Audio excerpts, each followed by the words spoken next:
In the charged atmosphere at this time around the role of Muslims in America comes what is billed as the first major exhibition in the United States on the Quran. Jeffrey Brown reports. This is one of the great highlights of the exhibition. It's a Quran from the early 14th century, from about 1330, signed by a great master called... Signed. Yeah.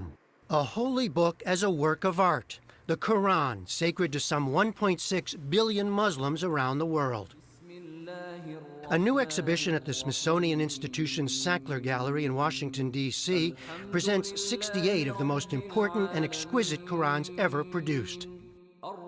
Dating from the late 7th to early 17th centuries, they come from many parts of the Islamic world and are part of the collection of the Museum of Turkish and Islamic Arts in Istanbul. That's where Sackler chief curator Masumeh Farhad first saw them.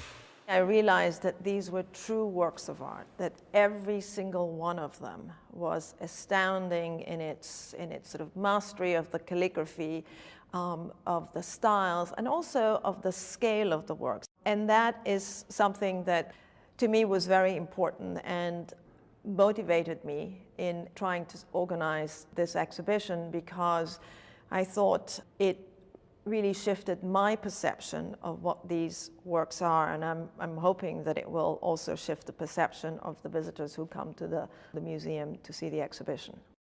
For Muslims, the Quran is a divine text, a series of revelations transmitted from the angel Gabriel to the prophet Muhammad between 610 and 632.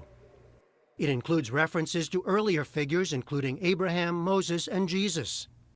The term itself means recitation. The Quran stems from an oral tradition, but the text was written down and codified in a fixed form not long after the death of Muhammad. Maria Daycake teaches Islamic religious thought and history at George Mason University. One of the things that's rather striking about the Quran when people read it for the first time is that it often takes a form of direct address. So it will say sometimes, "O you who believe." Sometimes it'll address all human beings, "O humankind." It is a series of moral exhortations, exhortations to virtue. It includes many stories of prophets before the time of Muhammad. It's an attempt to grab the listener or grab the reader, to wake them up, to make them think about their life, about the world around them. It's a lot of passages with rhetorical sentences, right? Did you not consider this? Didn't you think about this? How did you get here? This is looking good as well. The exhibition includes furniture, stands to hold manuscripts, and chests to store them. Many of these Qurans were originally commissioned and donated or collected by rulers. Early manuscripts on parchment feature plain ink and simple designs. Later artists and calligraphers developed ever more elaborate and ornate script, illumination, and geometric patterns, in light of Islam's prescription against figurative images, to make each manuscript a singular work.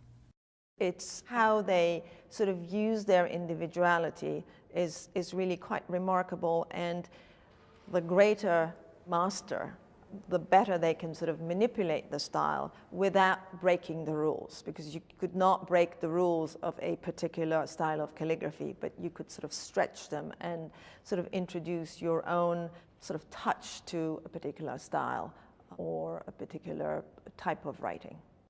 Some of these masters are well known to scholars, like the maker of this Quran, Abdullah Sarafi, who spent most of his life in Tabriz in northwestern Iran. What is remarkable about Abdullah Sarafi is the fact that he was able to write in more than one style of calligraphy, because usually most calligraphers specialized in one style and one particular size alone. It was clearly a Quran that was meant for display. It is so lavish in its use of both illumination in terms of that sort of very rich black ink, the fact that every gold line is outlined in black. I mean, this is a visual feast and is supposed to be viewed and looked at. So it was meant as a display copy. How long would it take to do something like this? Many years. Years for each one? For each one. Even amid a highly contentious and politicized atmosphere today concerning Muslims in America, the curators say this exhibition was long in the works and the timing is coincidental. For her part, Maria Daycake hopes it will shine a different kind of spotlight on Islam and the Quran. You will hear sometimes Islamophobic comments about Islam, and they'll say, well, you know, why would I want to know anything about this text? I see what kinds of things it produces, right? It produces people who behave in these violent ways or something like that. But when you come here, you see the larger reality of what it's produced, right? It produced beauty. It produced scientific inquiry. It inspired literary endeavors.